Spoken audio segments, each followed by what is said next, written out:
Hi. So the coronavirus kind of sucks. Not only is it more contagious than the flu, and more deadly, it's kind of destroying the global economy. The supply chain is failing. China is all like, fuck. There's no toilet paper in my fucking store, and I can't wipe my ass. That is not a good situation. That is apocalyptic level of bad. Well, how can we help?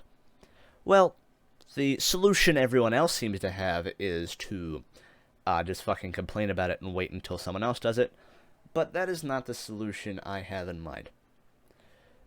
Imagine this. You're a scientist. You're trying to research a vaccine for this thing so more people don't get sick.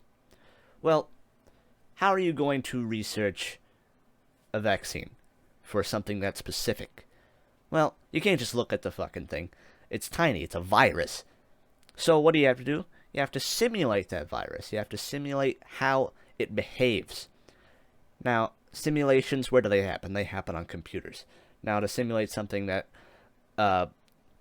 involved as a virus and a microorganism, it takes a lot of computing power. Now, scientists aren't made of computers like everyone thinks. Computers cost money. Electricity costs money. They can't just go out and buy $1 million supercomputers for one thing. That's where we come in. To give scientists the computing powers they need to achieve their goals, distributed computing is the answer. What you do is you take, instead of a supercomputer, you take a server, and you split up the simulation into small pieces. You take those pieces and you send them to individual smaller computers. Those computers are going to crunch the result and send that result back to that server. What you have is a grid of computers that do small pieces of the simulation instead of one big computer doing it. That is called distributed computing or grid computing, and it is how a project called Folding at Home works. Now, Folding at Home, what is that? Well, it's a project managed by CERN, which is a very highly regarded university. I forget the acronym, but it's in California, I think.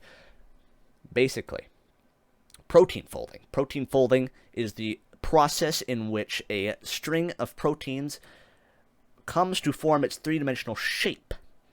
That is a crucial piece of information to understanding how a protein works and how microorganisms work. It is how we develop antibiotics. It's how we develop vaccines. Without this knowledge, you can't get a vaccine for this mess. It's going to take years to develop one using trial and error. So, if you want to help this project called Folding at Home, go to foldingathome.org, download the software on your computer. It's going to use your computer's power for these simulations I talked about. It's going to crunch them, and it's going to send it back to CERN. So they have a big-ass supercomputers made of millions of smaller computers. Any little bit helps. That's the idea. If one person in the United States gives 1 cent, you have a lot of dollars.